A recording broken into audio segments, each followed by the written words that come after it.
Good evening, everybody. Steve Shermer here of Hold the Green podcast. Just me tonight, unfortunately. Just me to recap one of the weirdest and bizarre back nine, not even back nine, final 4-hole stretches of a final round that I have ever seen. Unfortunately, Boston Capper had a family issue that popped up late tonight. They had to attend to. So it's just me. I'm sure we will talk about it and unpack it when he's back on the show on Tuesday. But it'll be here tonight. Giving a quick recap. I don't even know a quick recap. I got a lot of thoughts about the Cognizant and what happened, and what exactly the hell happened at the end of the round today. That I'll unpack a little bit. I got some course thoughts, and then we will break down Bay Hill at the Arnold Palmer Invitational, the 2026 preview. Bring down, I think one of everybody's favorite tournaments, non-major edition of the year. It seems like that golf course and tournament always delivers some excitement, tough conditions, even if the weather doesn't necessarily cooperate. There's a lot of things about that golf course, maybe some freakish things that really test these guys, and what is one of the only things that can actually test these guys nowadays. That we'll get to in a little bit. But, man, where to begin? A lot of people are going to dog on Lowry, and rightfully so, because there have been many examples of how he has choked on Sunday. I was making a lot of jokes over the last 24 hours, not hating, because I had Nico Echevarri. I bet him 72-1. But there was a lot of people in Discord who were betting on Shane Lowry. And if you have been betting golf for a long time, chances are you have bet on Shane Lowry over the last decade or so, and you understand that when you bet on Shane Lowry, sometimes really stupid shit's going to happen on Sunday, whether the putter goes cold, or he just incredulously loses his irons, or just or chips into the water. Shout out anybody who had him at Harbor Town. I don't think Boston Capper has bet him ever since that point. And it was more just emphasizing with what he was probably going to do to people today. And it started early with him completely airmailing the green on one. Just an incredulously boneheaded shot. It's just at that point, it's like, okay, like this is, we're going here. He topped his tee shot. I mean, I don't even know if it was top, but like he hit a low skull. Only went about 210 yards on 6. Like, where did that come from? But to everybody who bet on Shane Lowry, give him a hat tip to them and a little credit. He started making putts today, which when I bet on him, never seemed to happen. He was burying 45 footers and 17 footers. And, through about halfway through the back 9 today, he was up 3, and he looked like he had complete control over his tee shots and iron shots, draining putts. Seemed like as long as he just hit the middle of the green, the rest of the way, he was going to just cruise the victory. And we all play golf, and we all understand that sometimes we're just cruising along, and you just get either a weird swing thought in your head, or you just lose the feel. And look, I mean, I'm not going to speak to him just thinking about the pressure of the moment. What I can tell you is, looking at his last 4 iron shots, that was completely different swings than what he had done the last 15 holes before that. Like, he was late. He was trying to save it with his arms. He was missing 2 ways. Like, it looked so, it's like he completely just lost the feel at that point. And it was just bizarre to watch. And at first, when he first hit off the play on 16, reminded me of Minwoo Lee of Houston, when he just incredulously sliced into the lake on I think 16 on that down in Houston, which makes sense. Minwoo Lee sprays it, but like to see Shane Lowry just take a long iron and just fan it way right incredulously, like, holy shit. And at that point, holding the Nico ticket, and I was resigned to thinking, well, look, I mean, it sucks losing, having another second place bets, but look, Shane Lowry just beat him flat out, and there's really nothing you can do about it. But then he provided that opportunity there, hit even that layup for his third was pretty bad. they made comment about how his fundamentals were just all out of whack at that point. Then he pulled his shot into 16. And then finally, he just on 17 there hit the same type of shot he hit on 16. Just it was late, tried to save it, and it just fanned way right into the drink, not even close. And this now, unfortunately, joins a long line of terrible Sunday performances by Shane Lowry, costing people tickets. I happen to hold a personal pain rankings. And if anyone does that too, and you had Shane Lowry, there's not many tournaments I can think of where that wouldn't be number one. That was absolutely brutal. And that just goes to show how fickle and cruel gambling on golf can be. When you have the golden ticket, listen, 20-1, we typically scoff at outrights, sometimes in that range. It just, we're price snobs, but hey, it's a 21 ticket, and it was poof, gone in about 25 minutes. To my personal gain, which thank you, Shane Lowry. I'm probably not going to hit an outright again for a while based on using up all my karma points. But listen, Nico played great today. He played solid. He hit his irons good. There were some loose tee shots for sure. Like he was missing left a whole lot, but as we talked about on Sunday and all through the week, this is not a driving accuracy golf course. The trouble is not really off the tee at PGA National unless you are standing in the bear trap and have an iron in hand. It's all the approach shots. And Nico hit his irons really good, just like he had been doing coming in. Good Bermuda putting, and he gets the win. So congrats to him. I was thinking about the worst collapses, just like with the PGA Tour and the majors, and just like when I have been gift wrapped and outright like that. I don't think I have been gift wrapped and outright like that since 2016 Masters, where I had Danny Willett and Spieth looked like he was in cruise control, and then Amen Corner got him. So I'm going to talk about a couple other things. But if you're in the chat right now, if you're watching along, why don't you put down like maybe some of your favorite or worst collapses that you can think of on the PGA Tour, and we'll talk about it. I'll bring it up in the chat, and we'll reminisce and maybe go down some painful memories as well. I'll throw out a couple of mine. I have a little bit of a list. So so put your favorite or worst collapse that you can remember, and we'll unpack it a little bit. But a couple other things about this tournament. I think everybody was very excited to see Brooks Koepka make a little bit of a charge today, play relatively well. And this is a net positive. He's a very at least I think in the golf gambling community, if you've been doing this for a while, everyone has positive memories about Brooks Koepka, gambling on him, sweating his bets, seeing him dominate majors.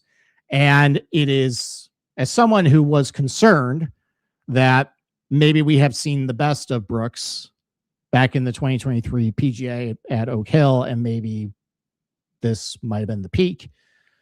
Seeing him hit the ball really well this week with the irons, started to putt a little better. Now him 3-putting 18 to cost himself a position on the leaderboard. That was kind of chef's kiss based on what he'd been struggling with. But this is all positive for Brooks. He had not played competitive golf since last August before he came back to the PGA Tour. He was obviously trying to round back into form. He's going to have a week off this week, but then he's got the Players. He's got Valspar. I had pegged Valspar as maybe a place he would win or do very well. Maybe that's going to be where his contends. He's never really done well at Sawgrass, so I have low expectations. So I'm actually hoping that might be the case. He might be uber popular for that week. Maybe he falls flat on his face, and then maybe we get a little bit of a discount at Valspar the following week. But that is very encouraging as someone who loves Brooks Koepka. That is just, it's great to see him playing really good golf again. Couple other notes, just a little bit, some complaints. The live clean in place that the PGA Tour is so quick to go to it's pretty pathetic. The fact that they had a fire warning at the beginning of the week, it had not rained substantially in literally 2 months. And yeah, they got half an inch of rain overnight, but I was watching that coverage and I didn't really see many mud balls. Well, stuff, like I didn't see much water flying off the fairway when balls are landing in it. And it just, like, obviously there was a lot of pushback this week about how the PGA Tour has ruined the Cognizant and ruined the Honda Classic and puts their thumb in the scale too much with other events. I can't defend that. I can't defend them enacting it this way today. There was no reason for it.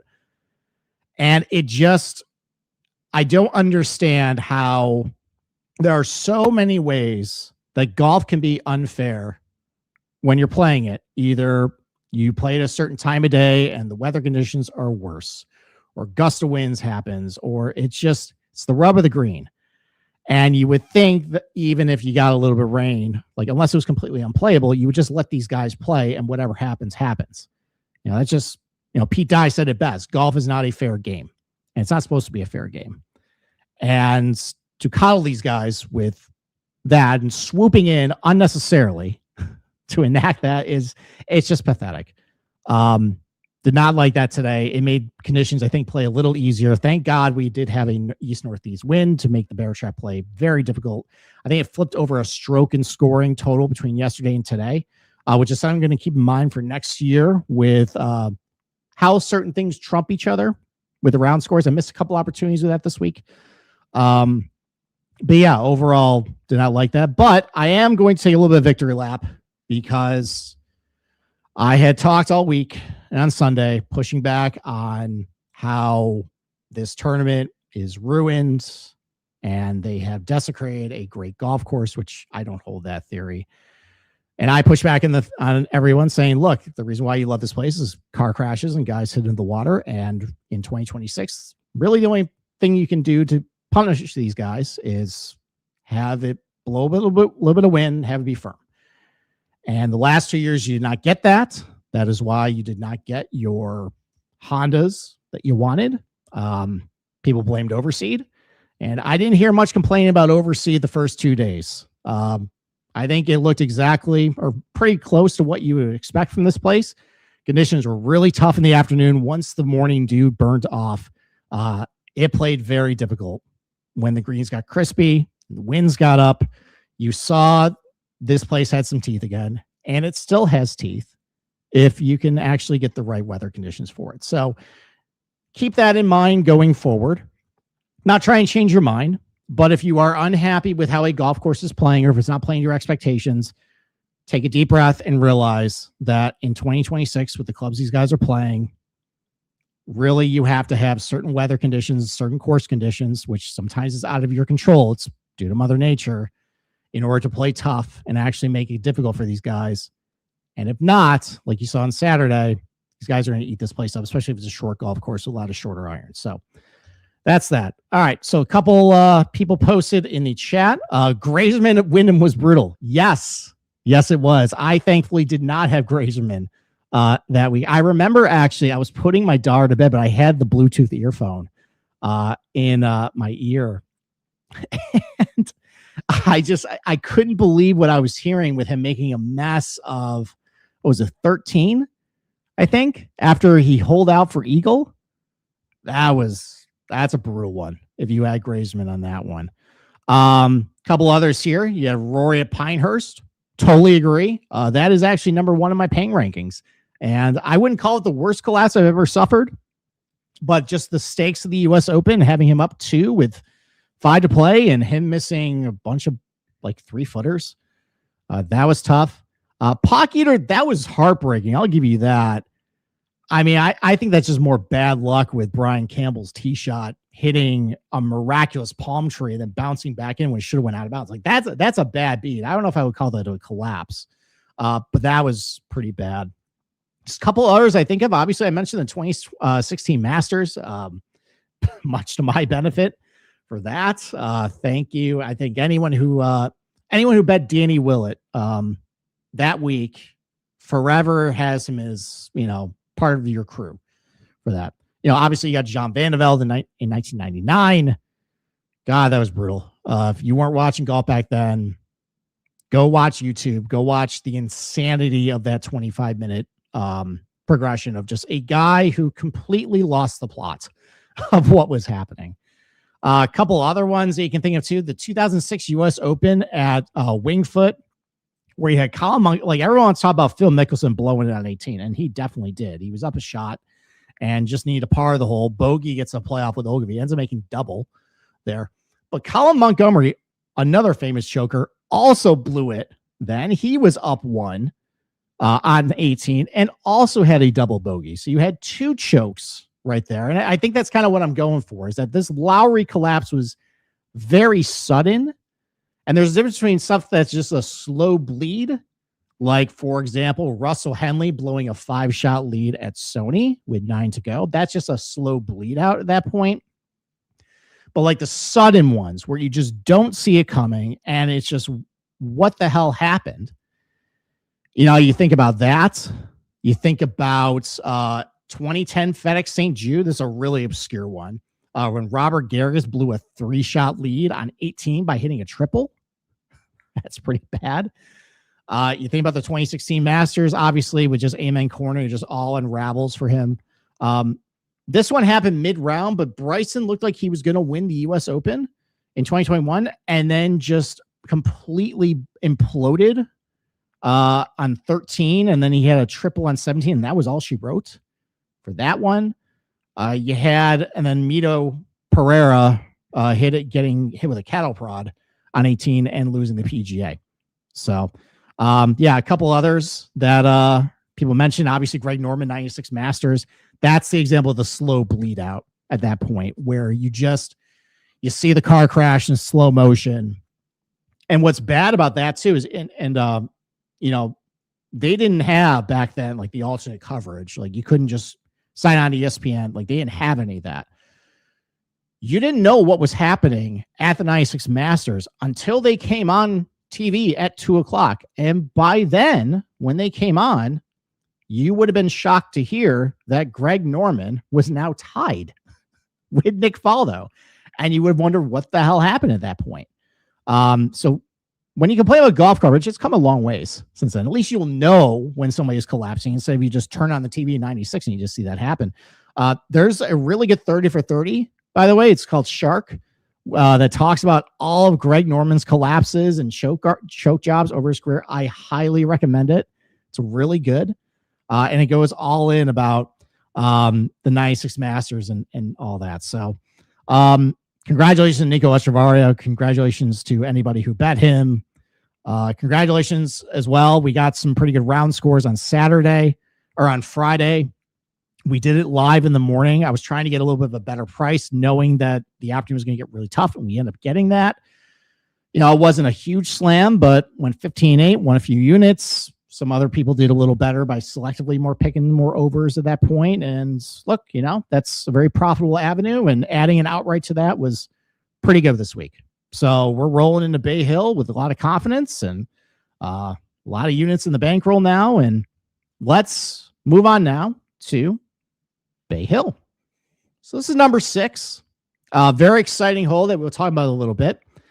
And definitely one of the favorites of everybody on the PGA Tour. You know, this is one of the big gold standards that they have. You know, obviously you got Riviera, you got Memorial, which has its own unique challenges that we'll get to in a couple of months.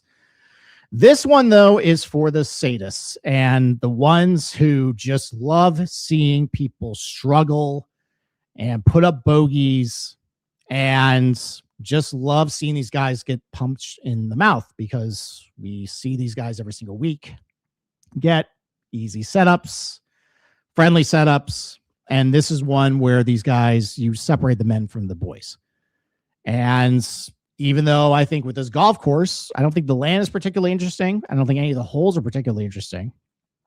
But when you basically make a video game type golf course with a bunch of water hazards and thick rough and make it long and add some wind and really fast greens, and you make it, and you throw all that into a pot and you throw at these guys, that is why you end up seeing a pretty entertaining tournament, at least what you're watching as far as what you maybe want to see these guys struggle every single year. So Let's go over a couple of the specs, though, first, before I show you some of the holes and why exactly it is a very difficult golf course and why it is very entertaining every single year. So, backstory of this place. This was actually used to be a citrus farm that was purchased by Dr. Phillips in 1960. He was a businessman from Nashville. He bought this plot of land hoping to grow a bunch of oranges like everybody does in Florida. There's a lot of Florida citrus fields or orange citrus fields across the state. Well, unfortunately, this particular plot of land was not fertile. They could not grow oranges, so they ended up doing the next best thing and turning into a golf course. So they brought in Dick Wilson, who we will see his work at Doral, basically another Bay Hill type golf course in May, with a little bit of a more fun agronomy twist to that. We'll get to when we talk about it in May. He comes in and builds it. And then they start playing a couple tournaments there in the mid-70s. And Arnold Palmer plays these tournaments and just falls in love with the area, falls in love with the golf course. And I think in the mid-70s finally buys it. And it becomes the Bay Hill Club and Lodge. And it's his golf course. It's his baby. And he did a bunch of renovations over the years, most famously in 2009, and created the behemoth that it is today. So yardage-wise, par 72, 4 par 5s on the scorecard, just under 7,500 yards. That is a very long golf course. Agronomy-wise, it is the exact same agronomy as last week at PGA National. You got typical Bermuda grass, celebration Bermuda grass along the collars, and then you got overseed everywhere. Everybody's worst, most hated grass that apparently ruins all golf courses. Well, they have it at Bay Hill, so apparently it doesn't clouds people's opinion about this place, except for other places. But you got overseed approaches, overseeded tees, overseeded fairways, 3-inch overseeded rough. And this is not new for this year. This has always been the case at Bay Hill. And you have enjoyed tournaments at this golf course, despite the worst grass you can ever put on, on a golf course. So, all right. I promise I'll be done doing that pretty soon. I got to spike the football a little bit on that particular take. Average green size, 7,500 square feet. And there are a lot of water hazards on this golf course. Average fairway width, 30 yards. It's a pretty narrow golf course. It just makes your life a little miserable based on how narrow some of the fairways are, how firm they can be, and just all the trouble they can get in. And so let's just go over some of the holes right now. This is the first hole. And I think this is a pretty good encapsulation of what Bay Hill throws at you throughout the entire gauntlet of the tournament. So this is the first hole, 460 yards. And it just is a very difficult, demanding tee to green hole. You have a very narrow landing zone here. To your right, you have a couple deep bunkers. They're about 303, 290 carry, which depending on the wind, you might not be able to carry them. And then all down the left is a bunch of trees over here and out of bounds. You just have to step up and hit a very good tee shot, or else you'll be resoundingly punished. And then your approach shot is pretty difficult because it is all carry. You can't bounce the ball up to the green. It is guarded in front by 2 bunkers. You have 2 back bunkers. And then you have a very slippery, lightning fast Bermuda green. And that is and that's not even throwing a bunch of water into it right here. This is definitely a hole where you will be watching the coverage. And I think I remember Cam Young, I think he came to the tee box and he actually had his AirPods in. So they'd tell him, all right, you got to take your AirPods out. So he ran back and did that and then immediately pumped his opening tee shot out of bounds.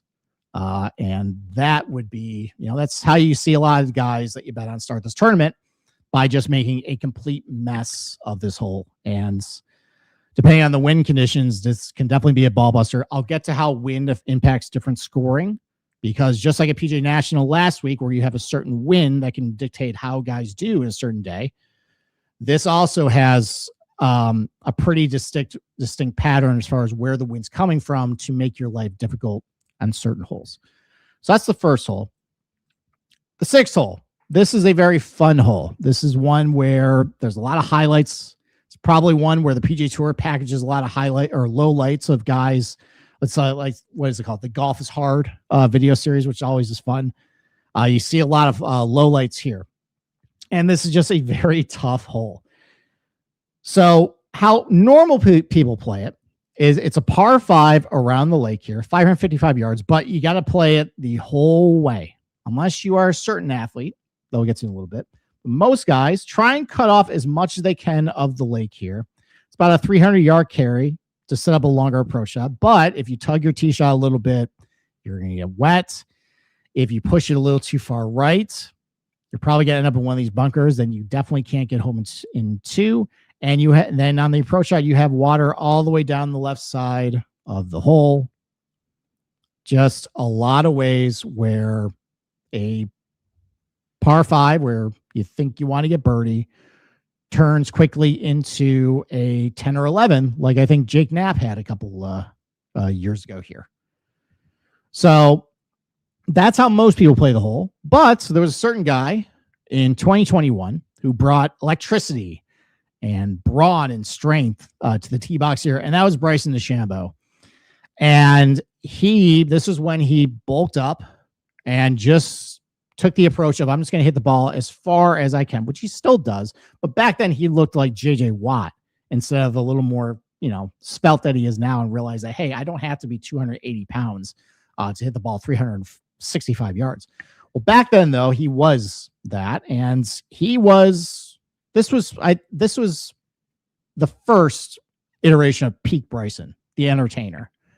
And he had just won the U.S. Open in 2020. He comes into Bay Hill here, and he decides on Saturday that he had a favorable wind. He had the wind. The wind was from the north. It was either from the north. So he had a downwind, and he decided, you know what? I'm going to try to drive it over the lake. It's about a 320-yard carry, and I'm going to set up like a stupid 77-yard wedge shot into the green, just make a mockery of the hole.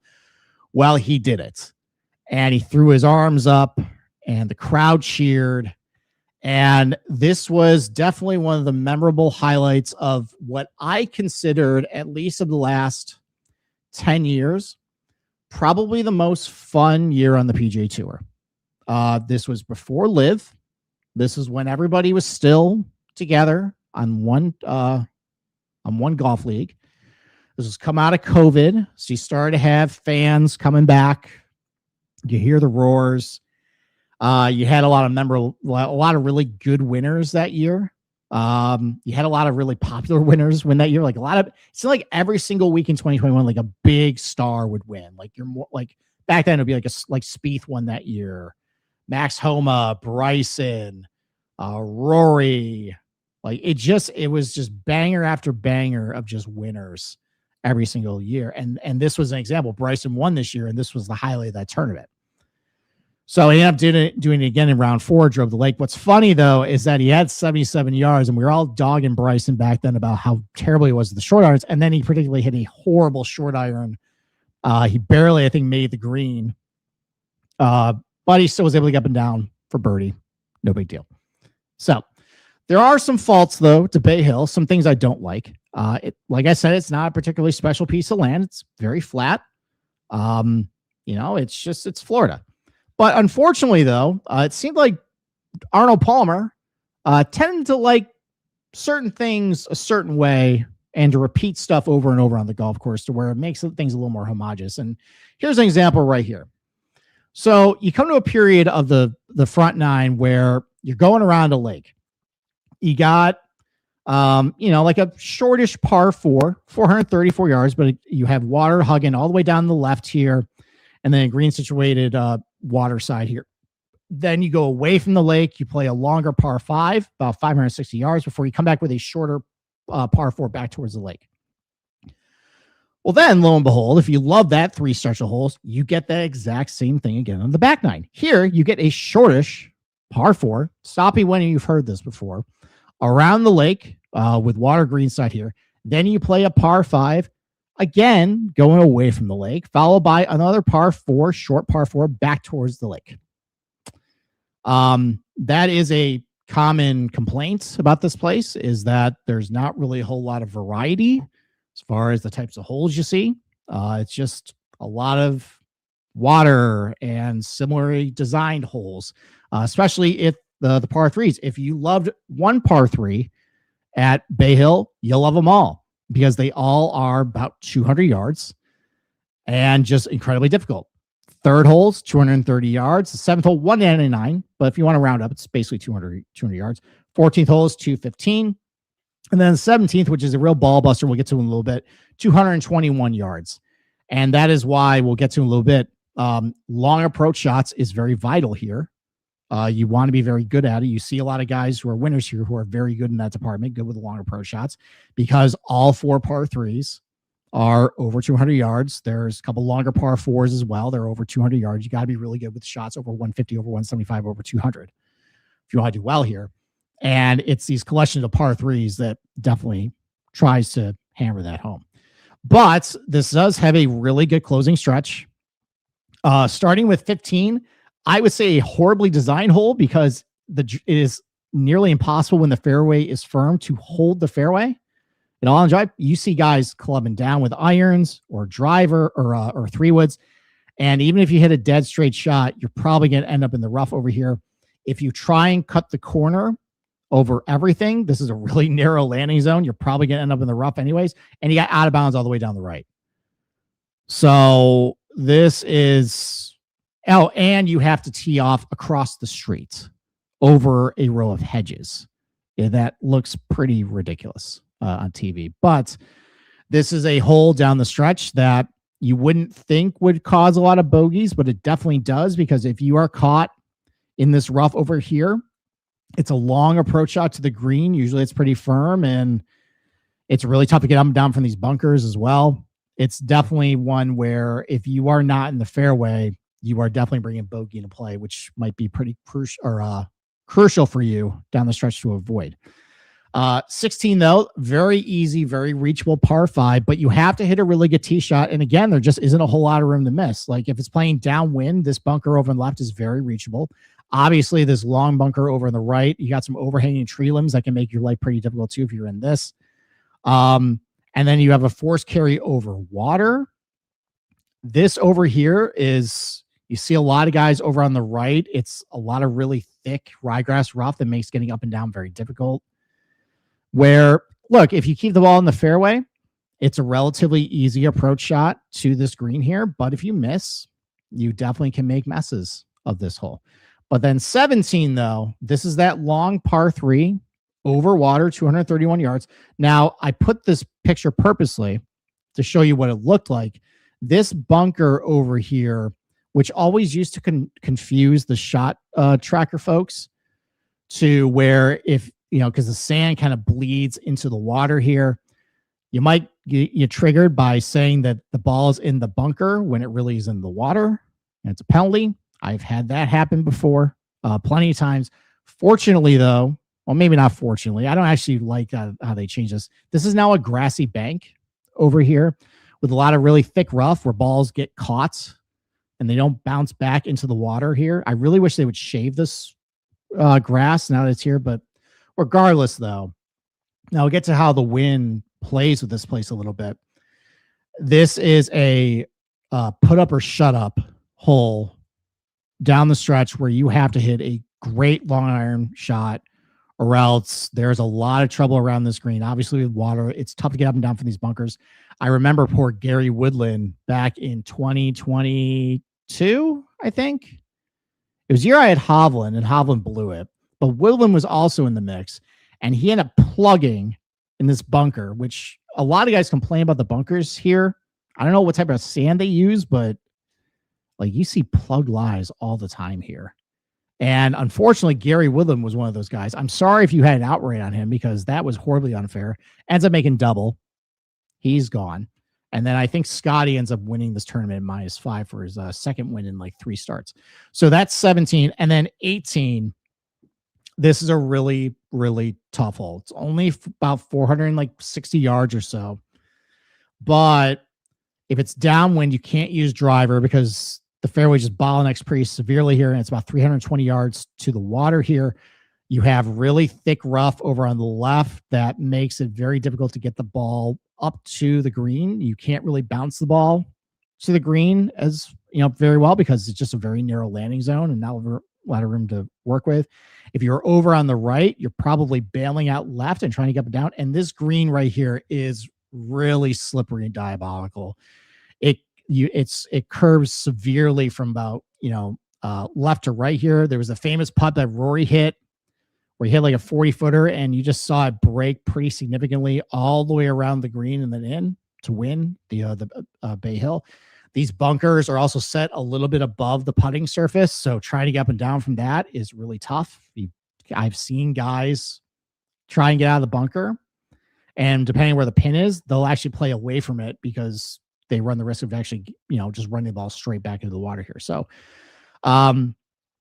it just look, I mean, like it's kind of like with Scottsdale, where I don't think the holes particularly have a whole, like, as far as the design, I don't think there's anything really special to it, but because of the features of it and what it actually has, it does present a lot of challenges and can be very fun, especially when things start getting fast and firm and the ball's running and you just see guys make complete fools of themselves, which I think just as an entertainment product, I mean, that can be very tilting for betting, but if we're watching this, that can be very entertaining.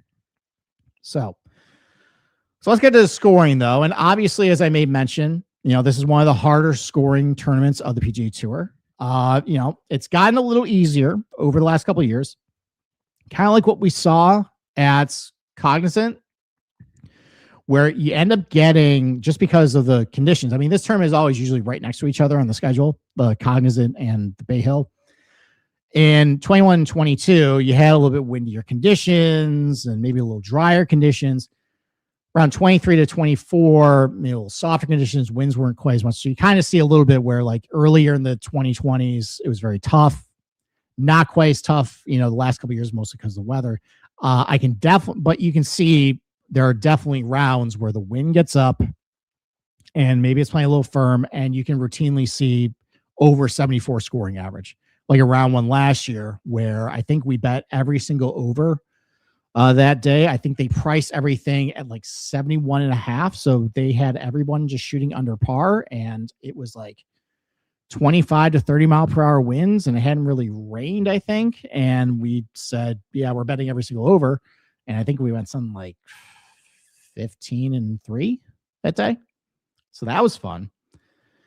The next 2 days though, listen, Bay Hill can play under par. It did, because the wind wasn't up that much. So round 2 and round 3 played under par. Now last year though, there was the threats, and this was, I think, the first time, because I follow the weather, but when I came to ISN, that's when I really started locking down and started tracking, like, okay, like day-to-day forecasts, like how did that actually match to what happened? And I remember the forecasts were telling us in round 4 that it was going to be like 30 mile per hour winds.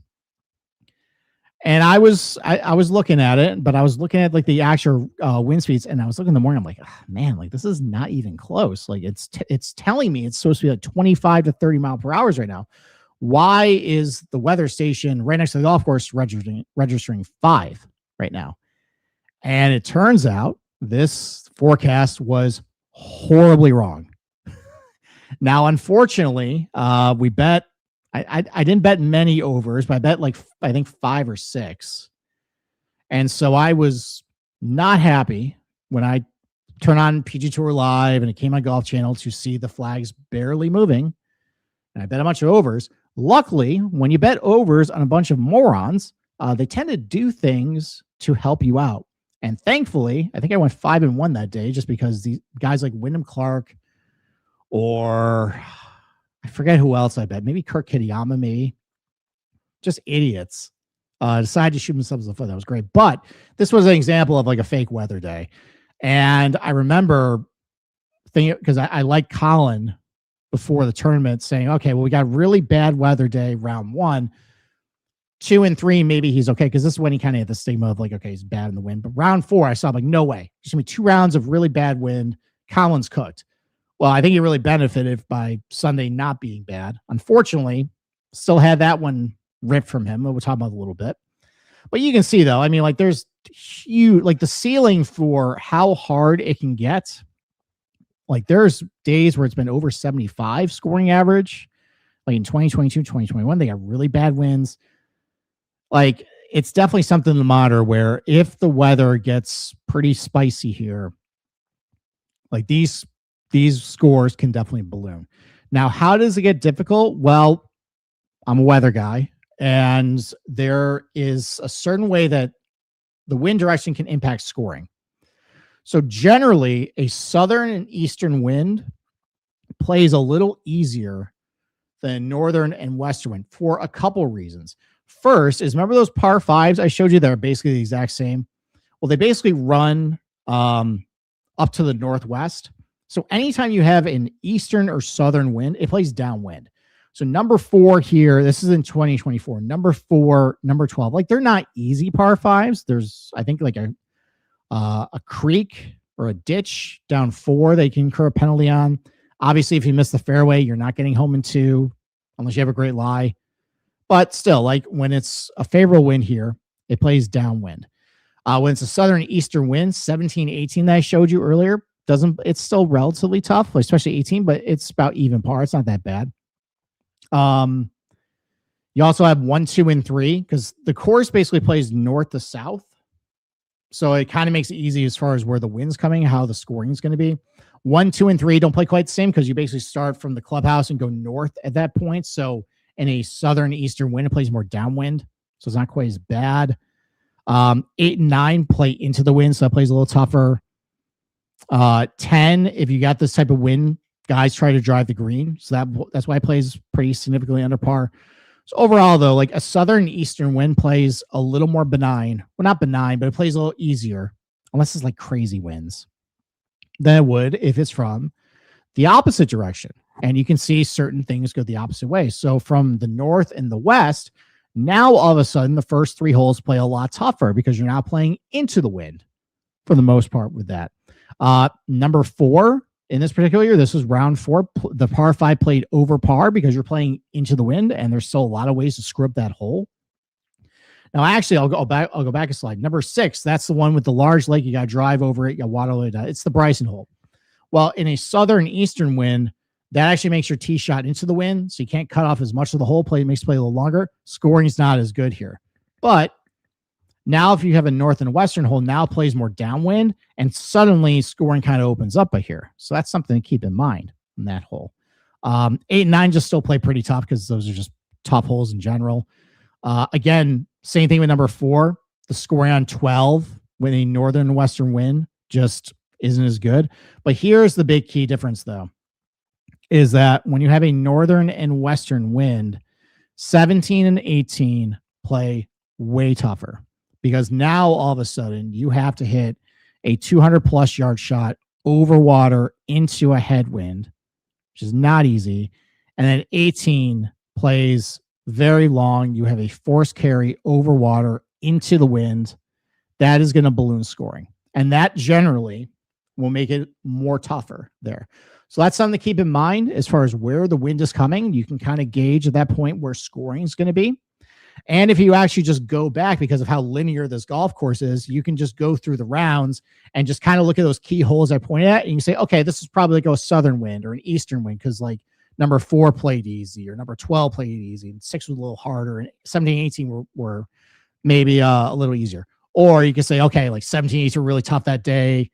Scoring was not there on 4 and 12. Probably an unfavorable win. And then you can kind of see where scoring might kind of play out during the day to help you with round scores or just in general, just what's the vibe going to be that day. So that's that. As far as like strokes gain difficulty, well, everything is difficult at Bay Hill because you got narrow fairways and you got thick rough, despite it being overseeded and apparently making it easier for everybody. Doesn't really happen here, but no one wants to talk about that. But overall, though, off the tee, one of the toughest driving hole or courses on the PGA Tour for obvious reasons. Narrow fairways, thick rough, a lot of water. The reason why the missed fairway penalty is tougher off the tee here than maybe like a Cognizant is because there's more trouble off the tee where you actually will incur a penalty, a material penalty, if you actually sprayed offline at Bay Hill. So Those are tough. Obviously, approach shots, difficult as well. Even though these are bigger greens, there is a lot of trouble, mainly water, around a lot of these greens as well. Pretty difficult around the green too, despite the fact there's a bunch of overseed that supposedly ruins golf courses. But one of the tougher golf courses around on the PGA Tour as far as around the green, because you got usually usually it's mostly thick rough around the greens. There are some areas where there is some shaved down grass, but it's overseed, so it's not quite as grainy as what it would be for Bermuda. Although if it's really warm, sometimes the Bermuda will pop up. But that's a different story. I don't think you're gonna get that this week. It's been kind of cold down there, but you have thick rough, and sometimes it's hard to control the ball, and you're chipping back down into some really slippery, fast Bermuda greens. So trying to get the ball pretty close to the pin is definitely difficult here. And then putting. I mean, these are really fast, grainy, tip eagle greens. And you saw this week where if the greens got a little crispy and they started to quicken up and you got the wind blowing around, guys are going to miss a bunch of 5-footers like you saw this week. That's what we saw on Thursday and Friday. These guys look kind of stupid. That can definitely happen here at Bay Hill. Some fairway statistics as far as like the missed fairway penalty, everything like that. Like I mentioned, this is a way higher missed fairway penalty than the PGA National because there just is more trouble available for you off the tee here. Where if you spray it, not only can you put into a penalty area and incur a penalty stroke, but now you might have a terrible lie in some sticky, overseeded rough that now instead of hitting like, I don't know, 120-yard shot or 50-yard shot, even though it's 3-inch rough at PGA National where it was here, now it's 200 plus with a lot of trouble around each green too that you have to avoid as well. And you can't control the ball. And that's why there's a big missed fairway penalty here. Same thing with a rough penalty. Just when you're hitting a bunch of long approach shots from thicker rough, either you have to lay up or you just can't control the ball. That's why the rough penalty here is way higher than some other places. And then you incur a lot of penalty strokes off the tee here. But the driving statistics, though, kind of match a little bit what you see at PGA National from last week. Just, about mid 280s overall. You think of Bay Hill where think of Rory's done well here and Bryson. Well, there still are some holes where you do have to club down because of either where the water is or where the fairway bottlenecks. Some of these shorter par fours, they're not drivable. You have to lay back, and that's where a lot of your shorter approach shots come from. But that sometimes is where some of these shorter driving distances come from, is because you do have to lay back on certain holes. Now, obviously, there are definitely key holes where length is a huge advantage, like on number 6, where you want to short up the hole as much as possible. And there definitely are crucial holes where you got to hit a good drive. But you do have less than driver holes a fair amount here, and it shows them the data here. But the driving accuracy rates, though, are much lower than the PGA National, other than probably this year and last year. But before that, it was in the mid-60s. Now it's like mid-50s most years because you have narrow fairways. Fairways can definitely run pretty firm. I showed you number 15 and impossible to hold fairway. Like, you basically have to hit like a 6-iron to keep in the middle of the fairway if it's really firm. So the driving accuracy rates are really low here, which when you have low driving accuracy rates, a high missed fairway penalty and a high rough penalty, that's why you don't see scores generally are pretty good here. So all kind of cascades on each other. As far as proximity buckets go, like I mentioned, just a very high proportion of long approach shots. 31% of your approach shots over the last 3 years, on average or so, is over 200 yards. Obviously, you have 4 par 5s and you have 4 par 3s over 200 yards. So that helps explain the large percentage of longer approach shots. But you also have some longer par 4s where you have about 35% of your shots come from over 150 or between 175 and 200. So that's really what I want to focus on. And lo and behold, hey, who's done really well here? Scotty Scheffler, because he drives the ball really well. He keeps it out of trouble, and he's great with his long approach shots. Funny how that works. So that's what you really want to focus on as far as proximity buckets is the long iron test, mid to long iron tests. Those are really vital. There's a lot, especially those par 3s. Like, you have to score what you have to do. What you can't screw those up. Like, that can make your rounds go very sideways. You have to have good long iron play here. Around the green statistics, you know, I mean, from the fairway, some years it plays a little harder, some years plays a little easier. All of this is overseeded, though. I don't hear any complaints about it here, unlike other places. The rough, though, again, overseeded rough around the green. It just sometimes the lies can be kind of dicey and unpredictable, and you're chipping back to lightning fast from your greens. Just, you know, that's why, you know, you have it's one of the 10 hardest in the PGA Tour for trying to get them down from the rough here. Bunkers, though, this is up and down, but just there are a lot of plugged lies for whatever reason at Bay Hill. I can recall distinctly in my head a couple of years ago when Spieth was in contention, he hit a bad iron shot and he was begging the ball, just don't plug. And unfortunately it plugged. I know Bryson has been caught on hot mic saying this is the worst bunkers he's seen on the PGA Tour. So for whatever reason, there definitely is a lot of bad luck that can happen. If you find yourself in a greenside bunker, you're probably not getting up and down. In some cases, if you definitely have a plug lie. As far as like skill sets goes and correlated golf courses, higher correlation, that driving distance is a little more predictive towards success here, but accuracy as well. And that makes a lot of sense. You know, there's a lot of longer, it's a long golf course. So obviously having a little bit of distance helps shorten it up, but a higher, you know, the more control you have off the tee, the less trouble you'll find. And again, hey, this is why Scotty Scheffler is really good here, because he drives it pretty long and he hits it pretty straight. So same thing like a Rory McIlroy, hits it relatively straight for a guy who hits it so long. Same thing with Bryson. Like, you know, Bryson has more control with his tee shots than you think, especially when he was back in like 2021. He spends a lot of time with that. And that's why those guys can be really good. But just, you know, for me this week, definitely total driving. This week is a huge thing for me to look at, you know, because obviously distance is mostly tied to how you gain strokes off the tee, but I want to make sure you got a bunch of control too. So yes, sometimes you've had your Kirk Kitayamas or your Wyndham Clarks do well here.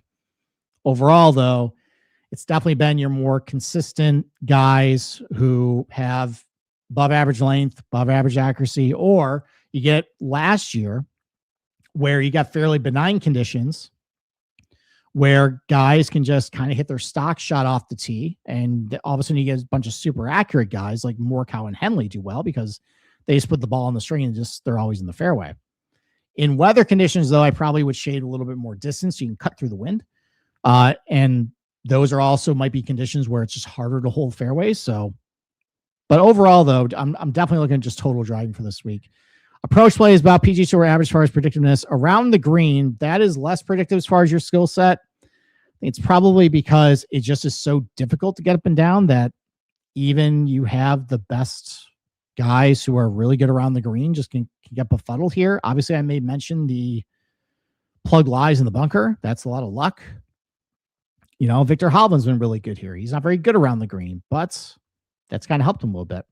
And then putting, guys, that's what has a little bit better predictive power as far as like who you want to target for the tournament. Yeah, I typically just target guys who are really good at like Tiffy Gold Bermuda or just Bermuda course in general. So as far as correlated golf courses, a lot of courses where you just got to, they're either driver heavy. Well, I mean, I guess that's inconsistent what you want to see here, but like guys, like where you just got to drive the ball well, either because there's a lot of trouble or it might not match a particular skill set as far as like distance or accuracy. So Ocean Course, Scottsdale, Oak Hill, Black Desert has a lot of penalty areas off the tee. Summit Club, same thing. That has a lot of penalty areas off the fairway as well. So those are kind of courses where total driving is a little more important.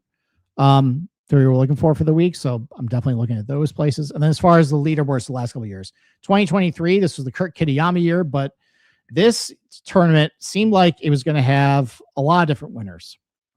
It seemed like Jordan Spieth was going to win at one point. It seemed like Rory McIlroy was going to win at one point. Scotty might have repeated at one point. Terrell Hatton was in the mix.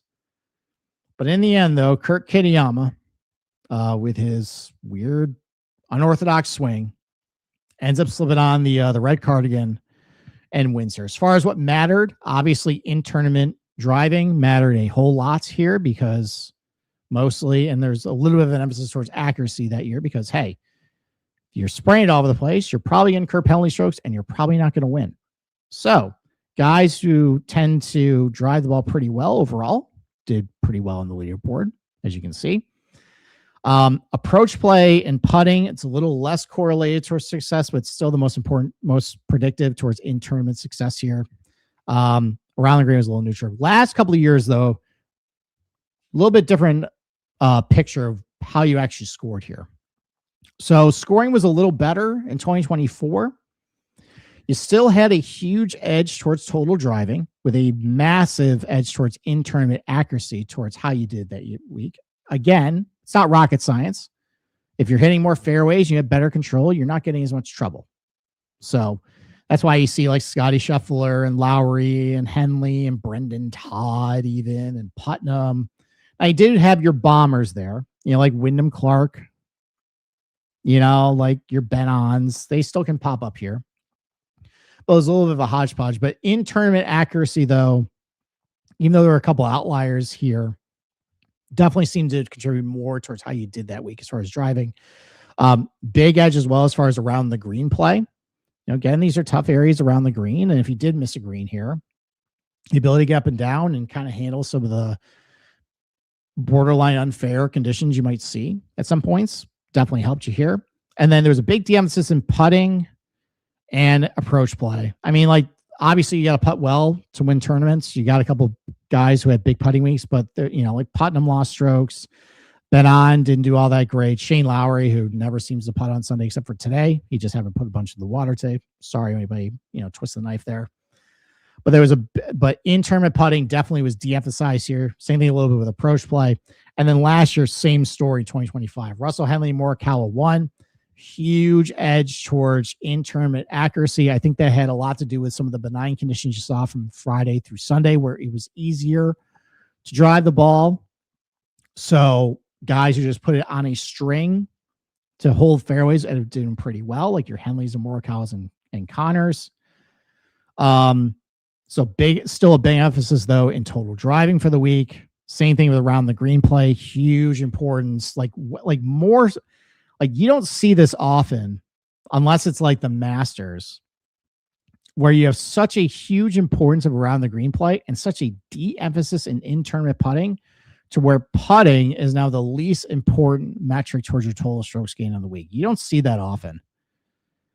And that happened this week. That happened last year. So that's interesting.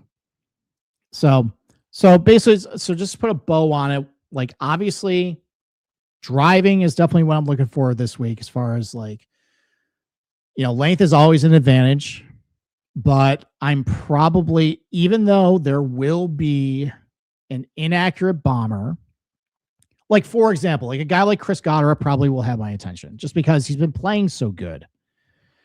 And even though the statistics might say like, yeah, he sprays it all over the place, I have seen him at his best hit a bunch of fairways and just be able to take routes off the tee that some other people can't. And this is not a short iron test. It's more of a mid to long iron test. And Goddard, I think, has been pretty good in those types of situations in his career. Like, he would have my attention. But that's probably it. As far as like the sprayers, maybe the ball speed imposters, probably looking more for consistency at Bay Hill, even in easier scoring conditions. I just want to target guys that are just decent ball strikers, like every single week. But I'm not making as many exceptions for that this week for that. I'm going to kind of keep it tight as far as like just boring golf, I think, is what I kind of want here at Bay Hill. Good long iron play, good Bermuda putters. The around the green stuff is tricky because it's less predictive to success, but it's so important in tournament. So how do you balance the two? So that's something I'm going to try and wrap my head around as far as like what I want, but just like high level, that's kind of what I'm looking for. Just total driving, long iron approach play, Bermuda putting, kind of boring golf is what I'm thinking for this week, because even if conditions might not be the hardest this year, which I don't look at the weather forecast, doesn't look like it's going to be that difficult this year. There are still a lot of ways where you can punt yourself out of this tournament by being a bozo. And I'm just not looking for bozos this week. So, all right. So that is it. Thank you for watching tonight. Thank you for putting up with just me. I appreciate it. We'll be back on Tuesday for the betting show. Boston Capper will be here. Hopefully we can give you guys another winner. I will go over the latest weather updates to give you an idea of what is going to happen this week, kind of where my head is as far as winning score, or where I think maybe I might go with round scores. We'll see. With that, thank you for watching. We will see you on Tuesday.